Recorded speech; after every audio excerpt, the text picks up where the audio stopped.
5 राज्यों की विधानसभा चुनावी नतीजे सामने आने के बाद लोकसभा चुनाव को लेकर हुंकार भर दी जाएगी और इस बीच नीतीश कुमार का गुस्सा भी हर कोई देखेगा, नीतीश कुमार के तेवर भी हर कोई देखेंगे। नीतीश कुमार ने साफ किया था अभी हाल ही में कि कांग्रेस पार्टी तो 5 राज्यों की विधानसभा चुनाव में व्यस्त है, क्या ही उनको ज्यादा तरजीह दे, उनको फर्क ही नहीं पड़ता कि लोकसभा चुनाव में क्या होगा और क्या नहीं।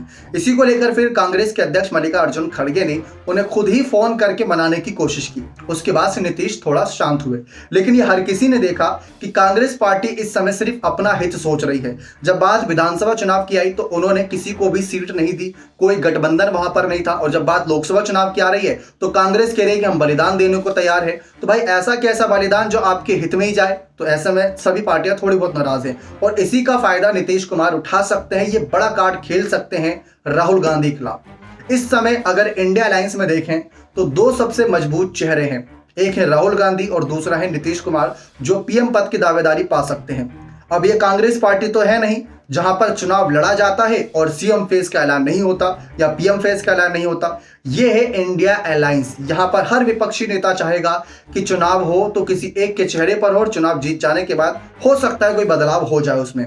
राहुल गांधी इस वजह से प्रबल दावेदार है क्योंकि आप साफ तौर पर देखें गठबंधन किस आधार पर होता है, जिसके पास जितनी ज्यादा सीटें होती हैं उसको उतने बड़े पद मिलते जाते हैं। तो वही एक गठबंधन का नियम है और ऐसे में कांग्रेस पार्टी अगर ज्यादा सीटें जीतेंगी तो राहुल पीएम फेस हो सकते हैं अगर सांसदी नहीं गई किसी कारण वजह से तो। लेकिन नीतीश कुमार की बात करें तो नीतीश कुमार पर भी बड़ी जिम्मेदारी रहेगी। नीतीश कुमार पिछली बार एनडीए के साथ मिलकर चुनाव लड़े थे तो 16 सीटें उनको मिल गई थी, लेकिन इस बार कहा जा रहा है कि इनको 2 सीटें भी नहीं मिलेंगी। 2014 का सबको कहीं ना कहीं रिजल्ट याद है कि क्या हुआ था नीतीश का हाल। तो वो एक नीतीश पर दबाव है कि पहले तो इनको ज्यादा से ज्यादा सीटें जीतनी होंगी, इसीलिए नीतीश की नजरें इस बार उत्तर प्रदेश में भी आने के लिए टिकी भी है। तो वहां पर नीतीश का मकसद है। उसके बाद राहुल गांधी को कमजोर करने के लिए यानी कांग्रेस को कमजोर करने के लिए वो विधानसभा चुनाव का एक ट्रम्प कार्ड खेल सकते हैं कि कैसे कांग्रेस ने सिर्फ अपने हित की सोची, लेकिन अगर नीतीश पीएम फेस होंगे तो वो सबके हित की सोचेंगे। तो राहुल और नीतीश में थोड़ी बहुत असमंजस की स्थिति होगी।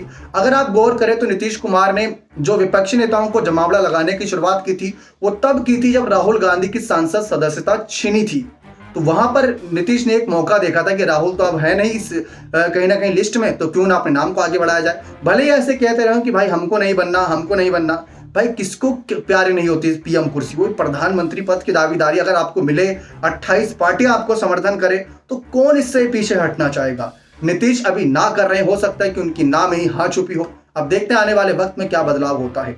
बने रहे चैनल के साथ। बहुत बहुत धन्यवाद।